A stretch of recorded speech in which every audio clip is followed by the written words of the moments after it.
two. I want two on same night. Oh, that doesn't just happen for anybody. That is beautiful. How are you, Ntako? I'm good. I've never had someone ask me how I am. I'm good. You're How are always you? the one doing the asking. Yes. Oh, now today is your day. I'm gonna ask you. Oh, that's sweet. How are you back? I'm I good. am good. Joburg is cold, bruh. It is very cold. Like, it's cold, but it's nice because if you have a partner, because men are just warm. Like, men Because you're from hell. Yeah, I don't know why, but God just made them very warm, and it's like winter is the time where you get to appreciate a man in life. Yeah. Being single this winter is gonna be very interesting. Yeah, find those hey stranger, Hey, I can't and do just these use things. them for the time being. Like, what else are you gonna do? I'd rather just be solo. Hey, like the hey strangers, it's very touch and go. Yeah, no, find the hey there at home. Find a hey stranger and just see what you can do. Maybe right until September. Winter lasts up to end of August. Yeah, then you can. Then it's hot girl summer again. Yeah, and say, yeah, single and proud. Self-love, hashtag. Hashtag self-love. So, talk to me about your comedic career. I mean, I can already tell that you're one of those naturally funny people. Great energy, great person to be around. Talk to us about your comedic journey. So when I started, I think I've always been funny, but because it was never like my intention to make you laugh. It's just sharing a story and sharing my thoughts, and then I find people laugh. So it was just a thing like that. When I'm around my friends, I'll say something and we all have a good time, you know. And then I think it was in 2015 I was invited to be. So I go to church. I love church. I love Jesus. So one of my sisters from church invited me to host her 21st birthday party. So got there, did my research on young people, things that appeal to them, topics just around youth. Yeah. Got there, delivered, in between other people's speeches, and people were laughing. And it just didn't make sense to me because I'm like, Google it. Like, this is facts that I'm telling you, you know. But then from there, I started getting bookings to host weddings, to host parties, so that sort of the seed was then planted from there. It was, so there's money with this thing. Because I just used to make people laugh in jail for nothing. So now we can actually make a living out of it. And then only in 2016, I saw Simpiwe Shembe, who's one of the brilliant comedians from KZN. He had a show. And then I phoned him. I'm like, yes, I think I'm funny. Please invite me to perform at your show. So I went there, I performed. Normally, when you, we call them open mics, when you are doing comedy for the first time. So I was an open mic. But the way our circuit, sorry to blow my own horn. Please, blow a beep. He actually paid me like I've never done a gig for free. Okay. That's how, I was also surprised. Okay, I thought I wasn't going to get paid. It's like, no, here's your money. And we started gigging every other weekend from there. That's amazing. Yeah. So from there, it's just, I got pregnant then towards end of 2016 with my third child. And so I wasn't getting gigs. Of course, most of the gigs are run by men. So, when you are pregnant, the man thinks, okay, you are paralyzed now, you must sit at home, do nothing. But there was just a thing with the way my mind was working around that time. I just got irritated. Have you ever got irritated by a man just for blinking? Why are you blinking like this? I am right now. Yeah.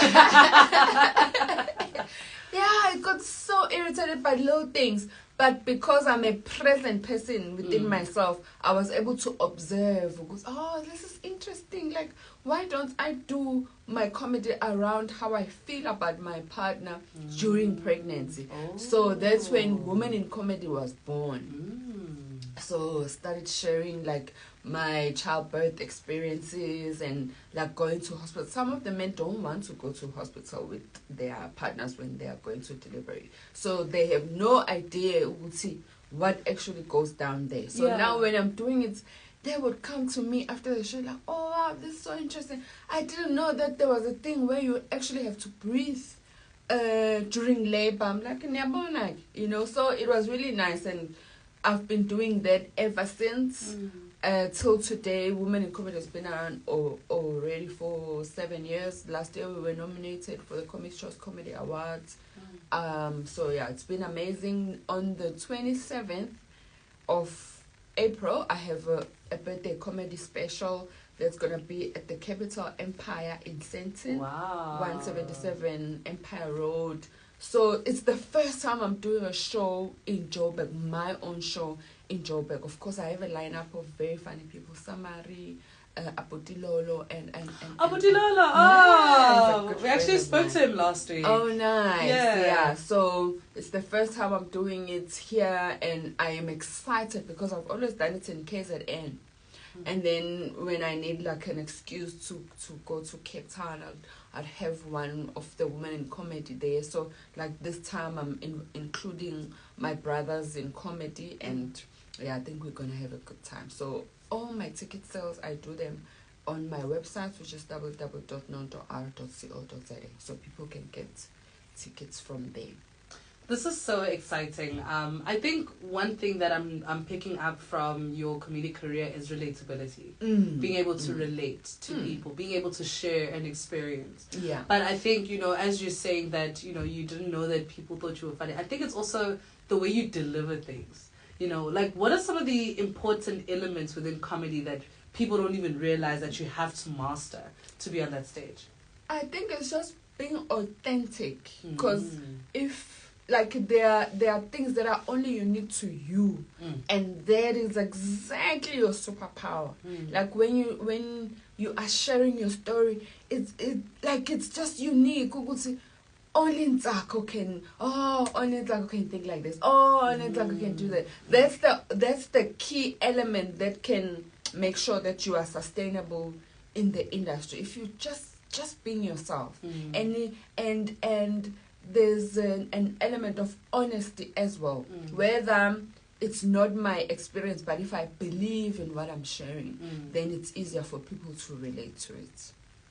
What would you say, is your best show this far? Like, I know, especially us as artists, people who are putting ourselves out there, I know that some shows are better than others, Yeah. Also because of just the general mood, the atmosphere, the excitement, also the energy between the two people, so obviously it also needs the crowd to just be as energized.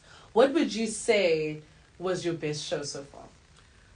So from last week and this week, I think those, also yesterday I was working with the Skumba's got two night special at Market Theatre. So we did one last night, and then we're gonna do another. So I'm gonna hop into the comedies and give out the award that I won last year, and then I'm gonna rush and go back to Market Theatre. Booked and busy, honey. He's Booked and busy, honey. Yeah, so I think now, because there's you need to have nerves, because they mean that you respect yourself, you respect the people, and you respect the gift that you have. Because we do, like most of us, we are not in charge of how you react to our stories. Yeah. So you have to sort of be humble, but also know your power. So it's a bit of balance of all these elements that make you a unique artist that you are. Yeah. So I've always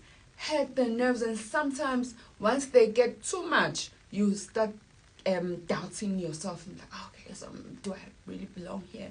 What about this joke? And you overthink it, and you're gonna struggle. Even if you will still tell jokes and people are gonna laugh, but you're not gonna enjoy it, because it's like it's hard for that thing that makes it easy to just come out and do what it needs to do.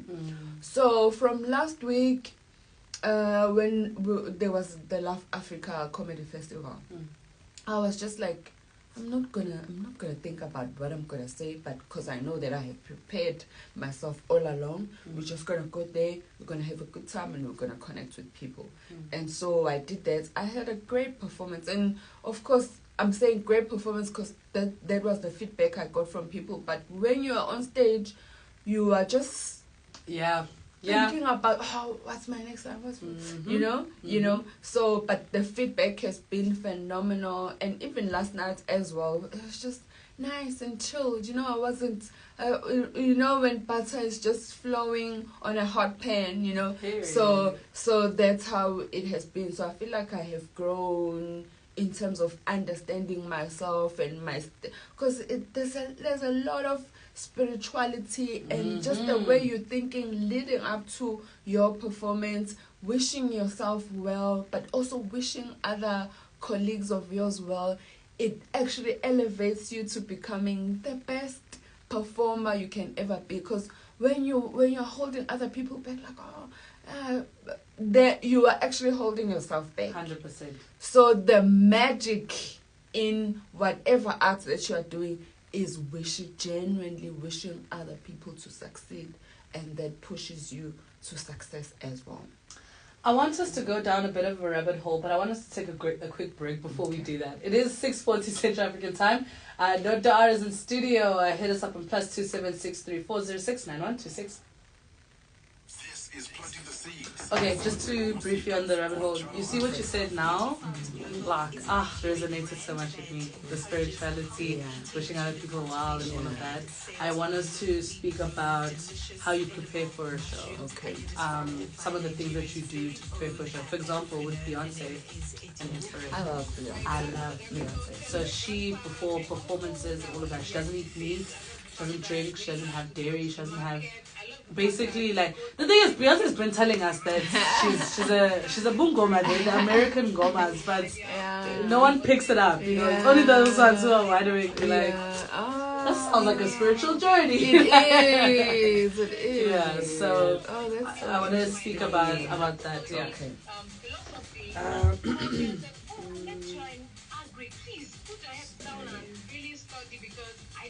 Oh, thank you, my coach.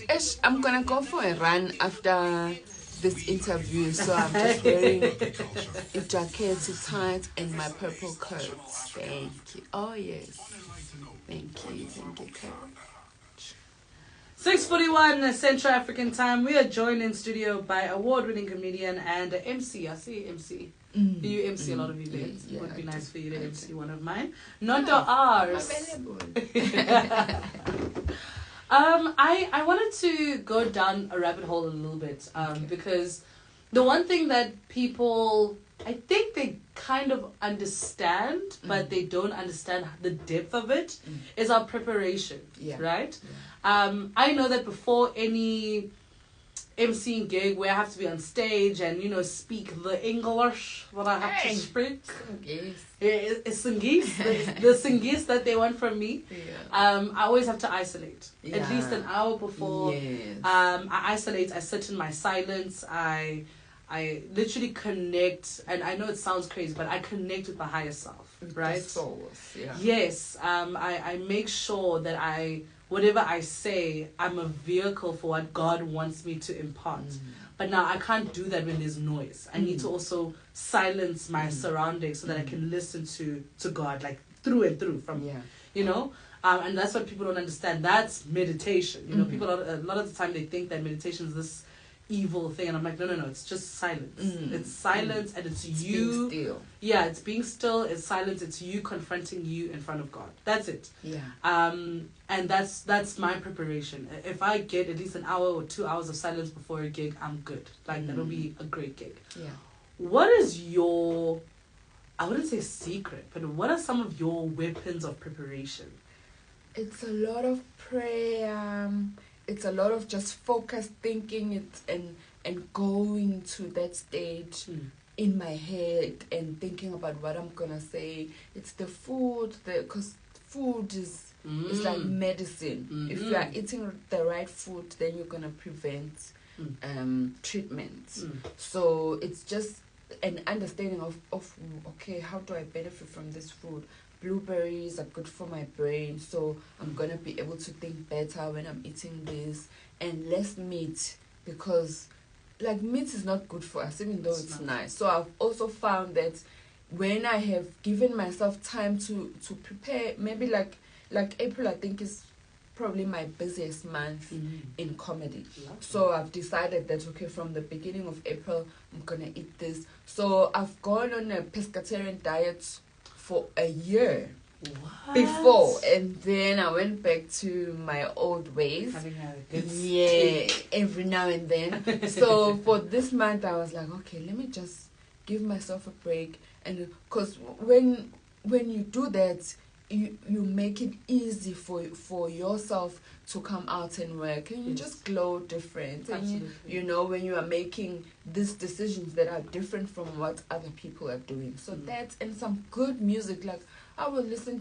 There's a song that I love Beyonce's live performances, because when I see it, it just puts me there in that level of confidence and, you know, like ownership of that stage and administering to your audience, you know. So it's a swear. It's like it happened, you know. Who do you think I is?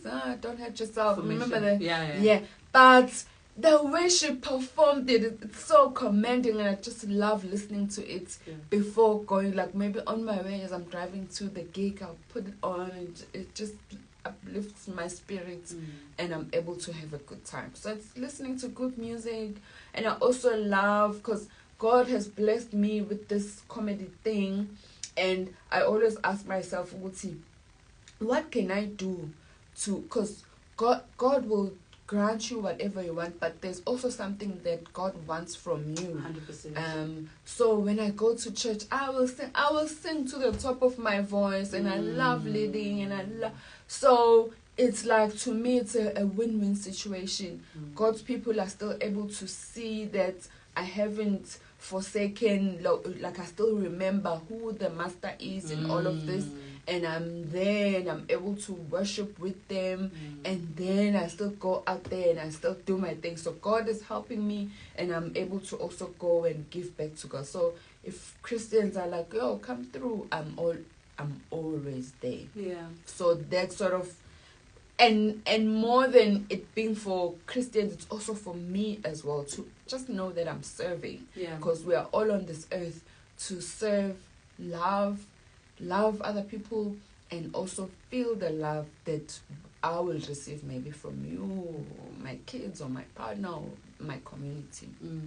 But it's also important to humble yourself and understand that this gift is not yours. Like, it can be taken away so quickly. Like, whatever you think you have, it's not what you have. I'm borrowing it. Yeah. And I came up with, or rather, I humble myself with that. And I always remind myself that, you know, God can literally put me under surgery and cut my voice completely. And then my talents are gone. Like, without my voice, without my mouth, I'm done, you know? There's, sorry to cut you. There's this lady, Umam Dudukoz, I'm sure you know her. She works for SAPC in Durban. Amazing lady. So she had sort of like a Thanksgiving type of celebration, and she invited me and some of the other KZN-based artists. And because she's been on radio for such a long time, and we were asking her, like, what do you do to stay in the game for such a long time? And she's still busy. There's books, there's projects that she still does, you know. And she said that she's never comfortable. Whatever achievement that she gets, she's always like, okay, what next? What next? And now you cannot be driven by your ego when you are not satisfied with what you have done. I think the biggest downfall for artists is just staying in that glory for too long. So as soon as you've done a sold out show, you're like, what next? What else do I need to do? I haven't done enough. And that keeps you humble, but that also sustains your career. Also, you can work for as long as you want to. Yeah, you don't walk around with that I've arrived. I'm here now. See what I did last week? Like, oh, like no one cares. Yeah, like more. No one cares. Like we don't even remember who got dragged on Twitter last week. We don't remember anything. No one cares. Life has to move on, and you're only as good as your last gig, because you don't know if it is your last gig. That's the thing. So I think, what are some of the plans this year? I think 2024 is a really big year for a lot of people. And it's the year that you make it. It's what you make out of it. That's what life and success and whatever is. It's just how you think of yourself. Like when you are sitting by yourself, what are you thinking about? Because thoughts become things. 100%. What do you say about yourself? Because God created all what you see through the word. So the way you speak about yourself and the way you speak about other people is ultimately the world that you are creating for yourself. And then when it's not nice, just know that you are responsible. I know it's tough. That but I've had such a tragic life and I've had this. We created it, and the day we admit and we realize that it's us, you will find that you will think that you'll be more kinder to yourself. No, you are doing well, and you can do better. And you also create the good life for yourself. 100%. Because you understand the power of creating a bad life, so you know how to create You know how to create, like I had a series of unfortunate events long time ago, and I remember there was a time when I was sitting with myself and God. When you pray with your eyes open, then you know it's going down. So I had Even this yes, yeah. If you're suffering God, you have not. Baba went to say so.